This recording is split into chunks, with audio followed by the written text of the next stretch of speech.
El monte de las ánimas, de Gustavo Adolfo Bécquer. La noche de difuntos me despertó a no sé qué hora el doble de las campanas. Su tañido monótono y eterno me trajo a las mientes esta tradición que oí hace poco en Soria. Intenté dormir de nuevo. Imposible. Una vez aguijoneada la imaginación es un caballo que se desboca y al que no sirve tirarlo de la rienda. Por pasar el rato, me decidí a escribirla, como en efecto lo hice. A las 12 de la mañana, después de almorzar bien y con un cigarro en la boca, no le hará mucho efecto a los lectores del contemporáneo. Yo la oí en el mismo lugar en que acaeció. Y la he descrito volviendo algunas veces la cabeza con miedo cuando sentía crujir los cristales de mi balcón, estremecidos por el aire de la noche. Sea de ello lo que quiera, allá va, como el caballo de copas.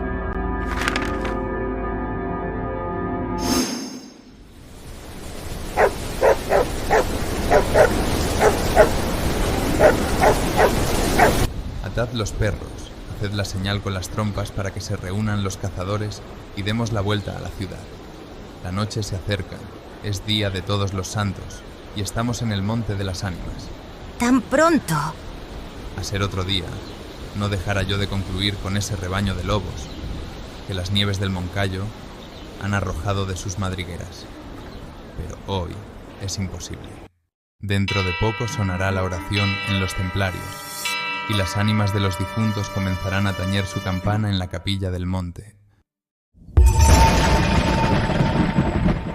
En esa capilla ruinosa. ¡Bah! ¿Quieres asustarme? No, hermosa prima.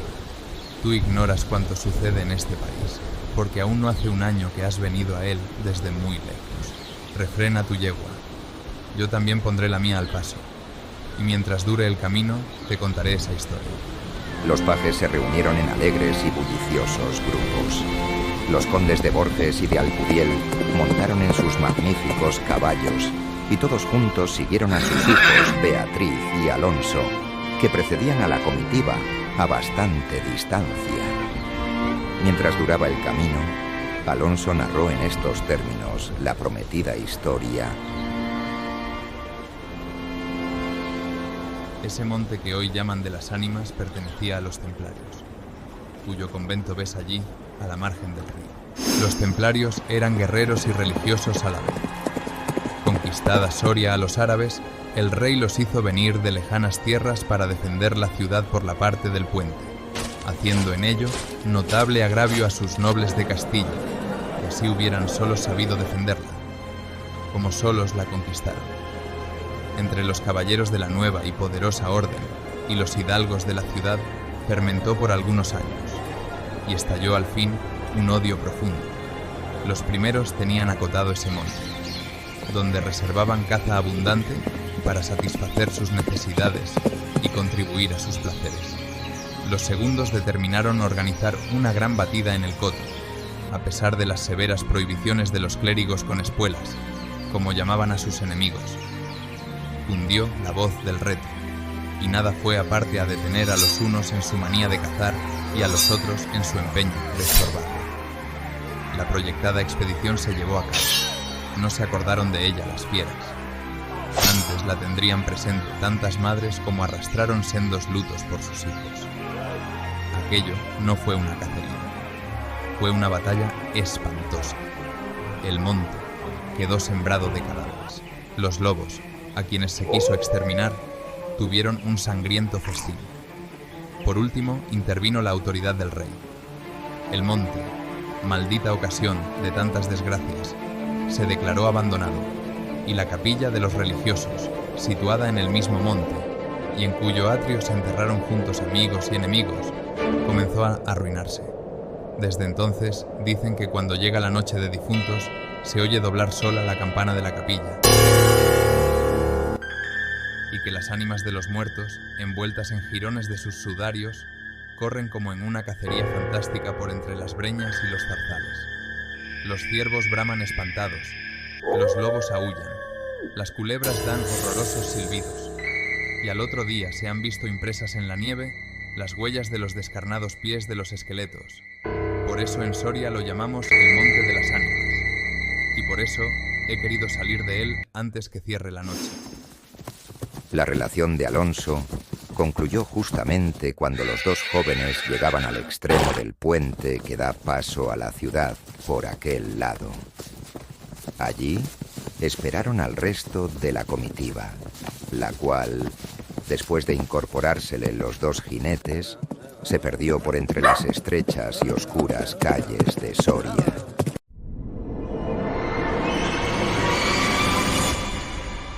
Los servidores acababan de levantar los manteles. La alta chimenea gótica del Palacio de los Condes de Alcudiel despedía un vivo resplandor, iluminando algunos grupos de damas y caballeros que alrededor de la lumbre conversaban familiarmente, y el viento azotaba los emplomados vidrios de las ojivas del salón. Solo dos personas parecían ajenas a la conversación general: Beatriz y Alonso.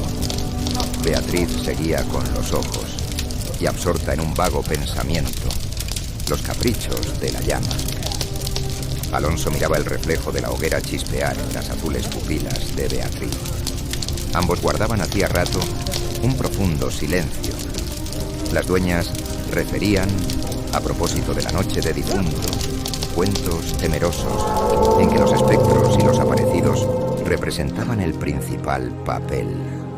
Y las campanas de las iglesias de Soria doblaban a lo lejos con un tañido monótono y triste. «Hermosa prima», exclamó al fin Alonso, rompiendo el largo silencio en que se encontraban. «Pronto vamos a separarnos, tal vez para siempre. Las áridas llanuras de Castilla, sus costumbres toscas y guerreras, sus hábitos sencillos y patriarcales, sé que no te gustan. Te he oído suspirar varias veces, acaso por algún galán de tu lejano señorío». Beatriz hizo un gesto de fría indiferencia. Todo un carácter de mujer se reveló en aquella desdeñosa contracción de sus delgados labios. «Tal vez por la pompa de la corte francesa, donde hasta aquí has vivido», se apresuró a añadir el joven. «De un modo o de otro, presiento que no tardaré en perderte. Al separarnos, quisiera que llevases una memoria mía. ¿Te acuerdas cuando fuimos al templo a dar gracias a Dios por haberte devuelto la salud que viniste a buscar a esta tierra? El joyel que sujetaba la pluma de mi gorra cautivó tu atención. Qué hermoso estaría sujetando un velo sobre tu oscura cabellera. Ya ha prendido el de una desposada. Mi padre se lo regaló a la que me dio el ser y ella lo llevó al altar. ¿Lo quieres?» No sé en el tuyo, contestó la hermosa. pero en mi país una prenda recibida compromete una voluntad. Solo en un día de ceremonia debe aceptarse un presente de manos de un deudo, que aún puede ir a Roma sin volver con las manos vacías. El acento helado con que Beatriz pronunció estas palabras turbó un momento al joven que, después de serenarse, dijo con tristeza: «Lo sé, prima, pero hoy se celebran todos los santos y el tuyo entre todos. Hoy es día de ceremonias y presentes. ¿Quieres aceptar el mío?» Beatriz se mordió ligeramente los labios y extendió la mano para tomar la joya, sin añadir una palabra. Los dos jóvenes volvieron a quedarse en silencio, y volvióse a oír la cascada voz de las viejas que hablaban de brujas y de trasgos, y el zumbido del aire que hacía crujir los vidrios de las ojivas, y el triste y monótono doblar de las campanas. Al cabo de algunos minutos, el interrumpido diálogo tornó a reanudarse de este modo: «Y antes que concluya el día de todos los santos, en que así como el tuyo se celebra el mío, y puedes, sin atar tu voluntad, dejarme un recuerdo, ¿no lo harás?», dijo él, clavando una mirada en la de su prima, que brilló como un relámpago, iluminada por un pensamiento diabólico. ¿Por qué no?, exclamó ésta, llevándose la mano al hombro derecho, como para buscar alguna cosa entre los pliegues de su ancha manga de terciopelo bordado de oro, y después, con una infantil expresión de sentimiento, añadió: ¿Te acuerdas de la banda azul que llevé hoy a la cacería y que no sé qué emblema de su color me dijiste que era la divisa de tu alma? Sí. Pues se ha perdido. Se ha perdido. Y pensaba dejártela como un recuerdo. Se ha perdido. ¿Y dónde? Preguntó Alonso, incorporándose de su asiento y con una indescriptible expresión de temor y esperanza. No sé. ¿En el monte, acaso? En el monte de las ánimas, murmuró, palideciendo y dejándose caer sobre el sitial. en el monte de las ánimas. Luego prosiguió, con voz entrecortada y sorda. Tú lo sabes, porque lo habrás oído 1000 veces. En la ciudad, en toda Castilla, me llaman el rey de los cazadores, no habiendo aún podido probar mis fuerzas en los combates, como mis ascendientes. He llevado a esta diversión, imagen de la guerra, todos los bríos de mi juventud, todo el ardor hereditario de mi raza. La alfombra que pisan tus pies son despojos de fieras que he muerto por mi mano. Yo conozco sus guaridas y sus costumbres, y he combatido con ellas de día y de noche, a pie y a caballo, solo y en batida, y nadie dirá que me ha visto huir el peligro en ninguna ocasión. Otra noche volaría por esa banda, y volaría gozoso como a una fiesta. Y, sin embargo, esta noche, ¿a qué ocultártelo? Tengo miedo. ¿Oyes? Las campanas doblan. La oración ha sonado en San Juan del Duero. Las ánimas del monte comenzarán ahora a levantar sus amarillentos cráneos de entre las malezas que cubren sus fosas. Las ánimas, cuya sola vista puede helar de terror la sangre del más valiente, tornar sus cabellos blancos o arrebatarlo en el torbellino de su fantástica carrera, como una hoja que arrastra el viento sin que se sepa dónde. Mientras el joven hablaba, una sonrisa imperceptible se dibujó en los labios de Beatriz, que cuando hubo concluido, exclamó en un tono indiferente y mientras atizaba el fuego del hogar, donde saltaba y crujía la leña, arrojando chispas de 1000 colores. Oh, eso, de ningún modo. ¡Qué locura! Ir ahora al monte por semejante friolera. Una noche tan oscura, noche de difuntos y cuajado el camino de lobos. Al decir esta última frase la recargó de un modo tan especial que Alonso no pudo menos de comprender toda su amarga ironía. Movido como por un resorte, se puso en pie, se pasó la mano por la frente, como para arrancarse el miedo que estaba en su cabeza y no en su corazón, y con voz firme exclamó, dirigiéndose a la hermosa, que estaba aún inclinada sobre el hogar, entreteniéndose en revolver el fuego. Adiós, Beatriz. Adiós. Hasta pronto. ¡Alonso! ¡Alonso! Dijo ésta, volviéndose con rapidez.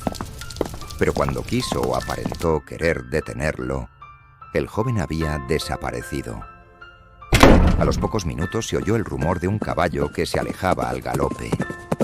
La hermosa, con una radiante expresión de orgullo satisfecho que coloreó sus mejillas, prestó oído a aquel rumor que se debilitaba, que se perdía, que se desvaneció por último.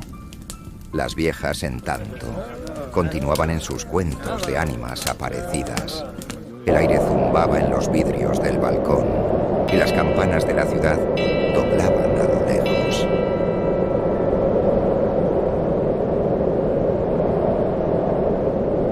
Había pasado 1 hora, 2, 3. La medianoche estaba a punto de sonar cuando Beatriz se retiró a su oratorio. Alonso no volvía, y a querer, en menos de 1 hora pudiera haberlo hecho. Habrá tenido miedo, exclamó la joven, cerrando su libro de oraciones y encaminándose a su lecho, después de haber intentado inútilmente murmurar algunos de los rezos que la Iglesia consagra en el día de difuntos a los que ya no existen. Después de haber apagado la lámpara y cruzado las dobles cortinas de seda, se durmió. Se durmió con un sueño inquieto, ligero, nervioso. Las 12 sonaron en el reloj del postigo. Beatriz oyó entre sueños las vibraciones de las campanas, lentas, sordas, tristísimas, y entreabrió los ojos. Creía haber oído, a par de ellas, pronunciar su nombre, pero lejos, muy lejos, y por una voz ahogada y doliente. El viento gemía en los vidrios de la ventana. ¿Será el viento?, dijo, y poniéndose la mano sobre su corazón, procuró tranquilizarse.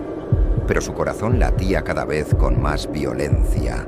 Las puertas de alerce del oratorio habían crujido sobre sus goznes con chirrido agudo, prolongado y estridente. Primero unas y luego las otras más cercanas. Todas las puertas que daban paso a su habitación iban sonando por su orden. Estas con un ruido sordo y grave, y aquellas con un lamento largo y crispador. Después, un silencio. Un silencio lleno de rumores extraños. El silencio de la medianoche. Lejanos ladridos de perros, voces confusas, palabras ininteligibles, ecos de pasos que van y vienen, crujir de ropas que arrastran, suspiros que se ahogan, respiraciones fatigosas que casi se siente, estremecimientos involuntarios que anuncian la presencia de algo que no se ve y cuya aproximación se nota, no obstante, en la oscuridad. Beatriz, inmóvil, temblorosa, adelantó la cabeza fuera de las cortinas y escuchó un momento. Oía mil ruidos diversos. Se pasaba la mano por la frente, tornaba a escuchar. Nada. Silencio. Veía, con esa fosforescencia de la pupila en las crisis nerviosas, como bultos que se movían en todas las direcciones, y cuando dilatándolas las fijaba en un punto. Nada. Oscuridad de las sombras impenetrables. ¡Bah!, exclamó, volviendo a recostar su hermosa cabeza sobre la almohada de raso azul del lecho. ¿Soy yo tan miedosa como esas pobres gentes cuyo corazón palpita de terror bajo una armadura al oír una conseja de aparecidos? Y cerrando los ojos, intentó dormir. Pero en vano había hecho un esfuerzo sobre sí misma. Pronto volvió a incorporarse, más pálida, más inquieta, más aterrada. Ya no era una ilusión. Las colgaduras de brocado de la puerta habían rozado al separarse, y unas pisadas lentas sonaban sobre la alfombra. El rumor de aquellas pisadas era sordo, casi imperceptible, pero continuado, y a su compás se oía crujir una cosa como madera o hueso, y se acercaban, y se movió el reclinatorio que estaba a la orilla de su lecho. Beatriz lanzó un grito agudo, y rebujándose en la ropa que la cubría, escondió la cabeza y contuvo el aliento. El aire azotaba los vidrios del balcón. El agua de la fuente lejana caía y caía con un rumor eterno y monótono. Los ladridos de los perros se dilataban en las ráfagas de aire, y las campanas de la ciudad de Soria, unas cerca y otras distantes, doblaban tristemente por las ánimas de los difuntos. Así pasó 1 hora, 2, la noche, 1 siglo, porque la noche aquella pareció eterna a Beatriz. Al fin despuntó la aurora. Vuelta de su temor, entreabrió los ojos a los primeros rayos de la luz. Después de una noche de insomnio y de terrores, es tan hermosa la luz clara y blanca del día. Separó las cortinas de seda del lecho, tendió una mirada serena a su alrededor, y ya se disponía a reírse de sus temores pasados, cuando de repente un sudor frío cubrió su cuerpo, sus ojos se desencajaron, y una palidez mortal descoloró sus mejillas. Sobre el reclinatorio había visto, sangrienta y desgarrada, la banda azul que fue a buscar a Alonso. Cuando sus servidores llegaron, despavoridos, a notificarle la muerte del primogénito de Alcudiel, que por la mañana había aparecido devorado por los lobos entre las malezas del Monte de las Ánimas, la encontraron inmóvil, asida con ambas manos a una de las columnas de ébano del lecho, desencajados los ojos, entreabierta la boca, blancos los labios, rígidos los miembros, muerta de horror.